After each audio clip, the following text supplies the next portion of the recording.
नमस्कार दोस्तों और मेरे डियर स्टूडेंट्स। आप सबका स्वागत है E201 के अगले ई लेक्चर में। तो आज का स्टूडेंट्स जो हमारा टॉपिक है वो है बेसिक लॉजिक गेट्स। इससे पहले हमने डिजिटल इलेक्ट्रॉनिक्स का पार्ट 1 यानी नंबर सिस्टम, और उससे पहले अगर हम देखें इंट्रोडक्शन पार्ट, उसमें हमने एनालॉग सिग्नल और डिजिटल सिग्नल को देख लिया था, उसको समझा था। उम्मीद है वो लेक्चर्स आपको समझ में आए होंगे। और नंबर सिस्टम में हमने decimal number system, binary number system, hexadecimal और ऑक्टल, ये हमने समझा था। और उम्मीद है इनका कन्वर्जन भी आपको समझ में आया होगा। तो स्टूडेंट्स, आज का जो हमारा टॉपिक है वो है बेसिक लॉजिक गेट्स, यानी जो हम डिजिटल इलेक्ट्रॉनिक्स में हम दरअसल देखते हैं, जैसे फॉर एग्जांपल आपकी आईसी है। अब उसकी आईसी के अंदर क्या मतलब लॉजिक लगा हुआ है, लॉजिक को भी हम समझेंगे। जैसे दरअसल लॉजिक को अगर मैं क्लियर करूं, लॉजिक का मतलब होता है स्टूडेंट्स कि किसी भी पर्टिकुलर वो एक कॉन्सेप्ट के ऊपर काम करेगा, वो होता है हमारा लॉजिक। तो हम देखेंगे कि लॉजिक गेट्स वर्क कैसे करते हैं और उनके इनपुट और आउटपुट का क्या रिलेशन होता है। तो चलिए स्टार्ट करते हैं बेसिक लॉजिक गेट्स। अब बेसिक लॉजिक गेट्स और बेसिक डिज़ाइन मतलब डिजिटल डिज़ाइन में हमारा सबसे पहले जो बेसिक गेट्स आते हैं वो होते हैं नॉट, एंड एंड और गेट्स। उसके बाद में नैंड एंड नॉर गेट्स। फिर आपके डी मॉर्गन्स थ्योरम, काफ़ी इंपॉर्टेंट थ्योरम है। उसके बाद में एक्सक्लूसिव और गेट, ये भी एक स्पेशल गेट होता है। और फिर उसके बाद में मल्टीपल इनपुट गेट्स। हमारा जो स्टूडेंट फोकस रहेगा वो इन दोनों गेट पे रहेगा फोकस। और ये जो हमारी यूनिवर्सल गेट होते हैं नैंड और नॉर गेट्स, हम देखेंगे कि इन दोनों गेट्स की सहायता से हम सारे गेट्स को डिराइव कर सकते हैं, यानी सारे गेट्स बना सकते हैं। लेकिन वहाँ तक पहुँचने से पहले हम देखेंगे ये गेट्स होते क्या हैं, इनका सिंबल क्या होता है, इनकी ट्रुथ टेबल यानी इनपुट और आउटपुट का रिलेशन क्या होता है, और फिर हम आगे बढ़ेंगे। सबसे पहले आता है student not gate. Not gate को हम इन्वर्टर भी बोलते हैं। ये इसका सामने सिंबल है। एक्स हमारा एक इनपुट है और वाई हमारा आउटपुट है। इनपुट और आउटपुट हमारे दोनों डिजिटल में होंगे, यानी 0 या 1 बाइनरी में होंगे, कहने का मतलब। अब देख पा रहे हैं y equals to not x. ये जो सिंबल है स्टूडेंट x से आगे बना हुआ है, ये होता है हमारा नॉट का सिंबल। हालांकि नॉट के सिंबल और होते हैं, एक x डैश भी होता है, x बार भी होता है, डिपेंड करता है। बट जनरली ये तीन सिंबल ही काम में आते हैं, और सिंबल के बारे में हम आगे डिस्कस करेंगे। तो जैसा कि आप इसके ट्रुथ टेबल में देख पा रहे हैं, अगर x में 0 है तो y 1 होगा, और x में 1 है तो y 0 होगा। फिर आप देख पा रहे हैं नॉट गेट में, ये नॉट गेट के अलग अलग सिंबल हैं। y equal to x, not x मतलब ये जो नॉट का सिंबल है ये वेरीलॉग में मतलब आपके VLSI VHDL में काम में आता है। एक आपका इस तरीके का भी सिंबल होता है, ये भी नॉट एक्स ही होता है, और सिंपली आप नॉट एक्स भी लिखते हैं VHDL में। और ये एक्स डैश मतलब इसको एक्स डैश बोलते हैं, ये भी काफ़ी कॉमनली यूज़ होता है। और ये वाला टेक्स्ट बुक जो आपको या तो इसको ध्यान रखें या इसको ध्यान रखें, और प्रेफरेबली इसको भी ध्यान रख सकते हैं। तो हम आगे बढ़ते हैं। अब जैसा कि आप देख पा रहे हैं, अगर मैं नॉट के आगे एक और नॉट लगा दूं तो सेम इनपुट मिलेगा, सेम आउटपुट होगा जो हमारा इनपुट था। यानी कहने का मतलब ये जो x है, यहाँ पर हमें x बार मिला, यानी उल्टा मिला, और फिर हमने x बार का फिर बार किया तो x हो गया। तो यहाँ पर हम दो चीज़ कंक्लूड कर पा रहे हैं। एक तो ये कि आप देख पा रहे हैं कि अगर हम किसी नॉट का फिर से नॉट करते हैं तो हमारा जो वेरिएबल होता है, यानी जो बुलियन एक्सप्रेशन होता है, वो सेम हो जाता है। जैसे कि आप देख पा रहे हैं x 0 और 1, इसका हमने उल्टा किया तो 0 का 1, और फिर वापस उल्टा हमने इसका नॉट किया तो 0, यानी जो हमने इनपुट दिया एज इट इज़ हमें आउटपुट मिल गया। और यहाँ पर हमने 1 किया था तो इसकी जो फर्स्ट स्टेज थी यहाँ पर तो हमें 0 मिला, और फिर दोबारा किया तो हमें 1 मिल गया। फिर हम देखते हैं स्टूडेंट एंड गेट के ऊपर। एंड गेट हमारा two input, minimum two input gate है। जैसे कि हमने नॉट में देखा था, नॉट तो हमारा सिंगल इनपुट था, यानी हमारे यहाँ पर दो इनपुट हैं, देख पा रहे हैं आप x और y, और z हमारा आउटपुट है। तो इसका जो एक्सप्रेशन होता है वो होता है z equal to x and का सिंबल y। इसमें क्या होता है स्टूडेंट, यदि दोनों इनपुट 1 होंगे तो ही हमारा आउटपुट 1 होगा। और अगर हम दूसरे कॉरेस्पॉन्डिंगली बोल सकते हैं कि अगर एक इनपुट भी 0 है तो ये हमारा 100% श्योर है कि आउटपुट हमारा 0 है। देख पा रहे हैं आप, 0, अगर दोनों 0 है तो 0 है। ये x 0 है, यहाँ पर y 1 रहा तो भी 0 है, और हमारे यहाँ पर x 1 है लेकिन y 0 है तो भी आउटपुट 0 है। और इस केस में दोनों 1 है तो हमारा आउटपुट 1 है। यानी हम इसको बोल सकते हैं ये एक तरीके से मल्टीप्लीकेशन है, 1.1 1, कि बाकी 0 से जो भी मल्टीप्लाई हो रहा है तो हमें 0 ही आउटपुट मिल रहा है। तो ये तो होता है हमारा एंड गेट के बारे में। अब हम इसका देख लेते हैं एंड गेट में ये आपका जनरली होता है, आप इसको यूज़ करें एक्स वाई, यानी एक्स डॉट भी लिखना चाहें तो लिखें, नहीं तो सिंपली एक्स वाई लिख सकते हैं, और या फिर एक्स एंड वाई। बाकी आप और मतलब इन सिंबल्स को देख सकते हैं, जो आपके दरअसल काम में नहीं आएगा, मोस्टली आपके टेक्स्ट बुक को वाला सिंबल ही आप रेफर करें, जो कि सेकंड लास्ट है। फिर हम आते हैं स्टूडेंट और गेट के ऊपर। और गेट दरअसल हमारा होता है, जो हम बात करते हैं सम का, यानी इसमें सम ऐसे नहीं होता कि आपने मतलब कोई भी सम मतलब सिंपली जैसे आप डेसिमल में करते हैं, यहाँ पर सम का एक रूल होता है, उसको मैं एक और क्लास में क्लियर कर दूंगा।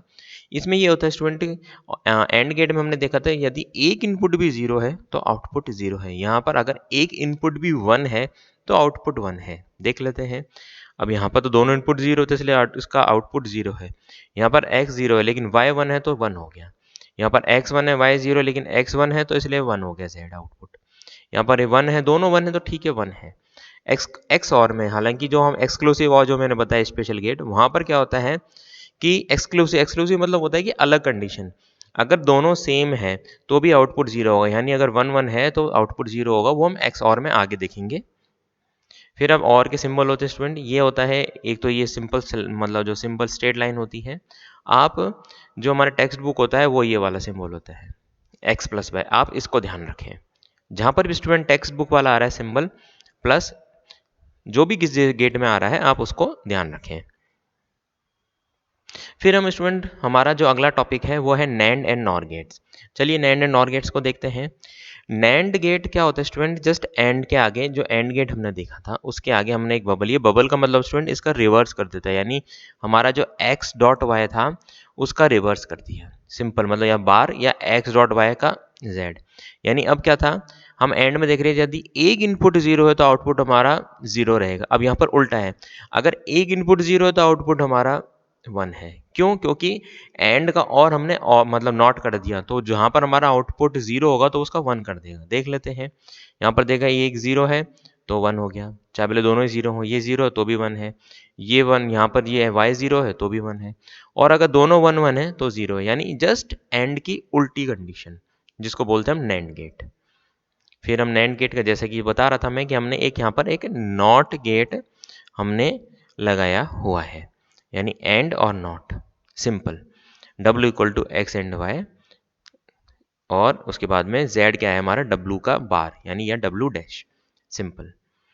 फिर हम आगे बढ़ते हैं नॉर गेट। नॉर गेट भी स्टूडेंट और गेट का जस्ट उल्टा, यानी और के आगे हमने एक नॉट गेट और फिट कर दिया है तो हमारा नॉर गेट आता है। यानी और गेट में हमारी क्या कंडीशन थी, यदि एक इनपुट भी वन है तो आउटपुट हमारा वन होगा। अब यहाँ क्या है, अगर एक इनपुट भी वन है तो आउटपुट हमारा श्योर है कि वो जीरो होगा, मीन्स और का जस्ट उल्टा।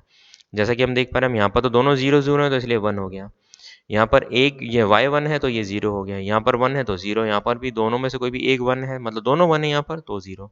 यानी अगर एक इनपुट वन है तो आउटपुट जीरो, और अगर दोनों इनपुट जीरो हैं तो आउटपुट वन होगा।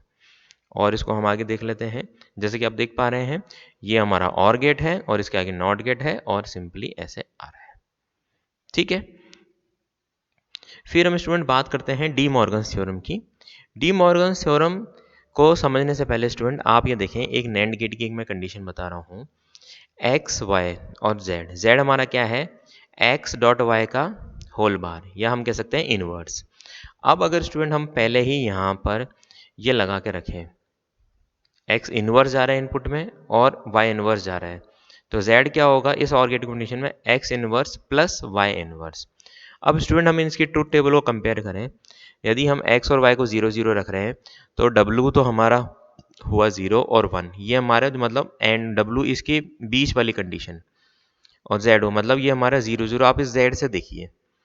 और अगर हम इसको देखें तो भी z1 मिल रहा है, यानी कहने का मतलब हमारे जो डी मॉर्गन्स थ्योरम है, डी मॉर्गन्स थ्योरम का अब मैं आगे बढ़ता हूँ कि अगर मैं x डॉट वाई का इनवर्स लेता हूं तो वो किसके बराबर होगा, x dot plus y dash, यानी x dash plus y dash. मैं दोबारा करता हूं, x डॉट वाई का inverse equals to x dash plus y dash, या फिर not of x dot y equals to not of x plus not of y।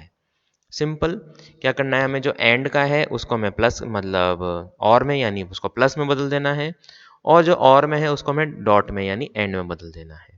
Simple. इससे confuse मत होइएगा। और अभी जब मैं इसका ई लेक्चर लूँगा, ई क्लास लूँगा, तो और आपको मैं क्लियर कर दूँगा। सिंपली अगर हम नॉर गेट से ले रहे हैं तो हम उसको सिंपली ऐसे कर सकते हैं। तो स्टूडेंट ये डी मॉर्गन्स थ्योरम हमारा क्या होता है, हमें कॉम्प्लीमेंट्री यानी दरअसल हम कर क्या रहे हैं, कॉम्प्लीमेंट्री का होता है जस्ट इन्वर्ट करना। तो इन्वर्ट के फॉर्म में ही हम इसको देख पा रहे हैं। अब चाहे वो नॉर में हो या एंड में हो। तो ये आपका वो आ गया कंडीशन। सिंपल। इसको आप एक बार पढ़ें बूलियन एक्सप्रेशन को। फाइनली स्टूडेंट हम देखते हैं एक्स और गेट। एक्स और गेट तक रखूंगा, मल्टीपल इनपुट गेट्स के लिए आपके सिलेबस में नहीं है, फिर भी मैं नॉलेज पॉइंट ऑफ व्यू से उसको क्लियर कर दूंगा। एक्स और गेट में क्या होता है स्टूडेंट, ये एक एक्सक्लूसिव और कंडीशन होती है, यानी और की तरह होता है। यानी अगर 1 1 होते हैं तो हमारा आउटपुट 0, यानी अगर दो इनपुट सेम हुए तो हमारा आउटपुट श्योर है कि 0 होगा। अगर अलग है, एक्सक्लूसिव है, तो हमारा आउटपुट 1 है। बस ये सिंबल में क्या होता है, ये और की तरह होता है, आगे और एक कर्व्ड लाइन होती है। और एक्स और का सिंबल होता है हमारा ये एक्सपोनेंट टाइप का पावर। या फिर एक और सिंबल होता है जो टेक्स्ट बुक में होता है, यहाँ पर ये जी गलती से प्रिंट हो गया, एक्स ये प्लस और उसको एन सर्कल किया हुआ, ये होता है हमारा स्टूडेंट एक्स और गेट। और सिमिलरली एक्स और का जस्ट मतलब उसके आगे एक हमने नॉट गेट और लगा दिया, तो वो होता है एक्सक्लूसिव नॉर गेट। उसमें क्या होता है कि अगर दोनों कंडीशन सेम है तो ही हमारा आउटपुट 1 होगा, अगर एक्सक्लूसिवली अलग हो गई तो हमारा आउटपुट 0 है, जैसा कि आप देख पा रहे हैं। और इसका जो सिंबल होता है, यहाँ पर ये शायद बनने में मिस्टेक हो गई है, इसका क्या होता है, ये मतलब बीच में डॉट और एक एन सर्कल किया हुआ। सिंपल। तो स्टूडेंट ये आपने देखा। फाइनली मल्टीपल इनपुट गेट्स मैं आपको नॉलेज पॉइंट ऑफ व्यू से दिखा देता हूँ, यानी अगर 2 से ज़्यादा इनपुट हों तो हमें उसको मल्टीपल इनपुट्स बोलते हैं। जैसे कि आप देख पा रहे हैं, ये आपका एंड गेट है, ये 4 इनपुट एंड गेट है, ये 1 2 3 4 5 6 7 8 8 इनपुट और गेट है। इस सिमिलरली ये 8 इनपुट नैंड गेट है। ये आपका 1 2 5 2 हाँ 5 इनपुट नॉर गेट है। इस तरीके से आपका ये काम करता है। सिमिलरली ये हो गया आपका multiple input nand gate, nor gate. तो इस तरीके से स्टूडेंट हमने आज बेसिक लॉजिक गेट्स को समझा। हो सकता है आप लोगों को एक्सप्रेशन सॉल्व करने के बजाय आप लोगों को पहले इन गेट्स के बारे में पढ़ना है, इनके एक्सप्रेशन को समझना है, इनके सिंबल को समझना है। नेक्स्ट क्लास में हम बूलियन एक्सप्रेशन और बूलियन अलजेब्रा को समझेंगे, यानी ए बी अगर इसका इन्वर्ट हो रहा है, कॉम्प्लीमेंट ले रहे हैं। स्टूडेंट इस चीज़ का ध्यान रखें अब, क्योंकि हम डिजिटल में हैं तो डिजिटल में 0 या 1, इसके अलावा और कोई तीसरा इनपुट नहीं होगा। तो आज की क्लास को मैं यहीं ख़त्म करता हूँ। उम्मीद है आपको ये लेक्चर समझ में आएगा। अपने कमेंट ज़रूर करें, या जो भी नेक्स्ट हमारी ई क्लास होगी तो उसमें ज़रूर पढ़ें। तब तक के लिए थैंक यू सो मच।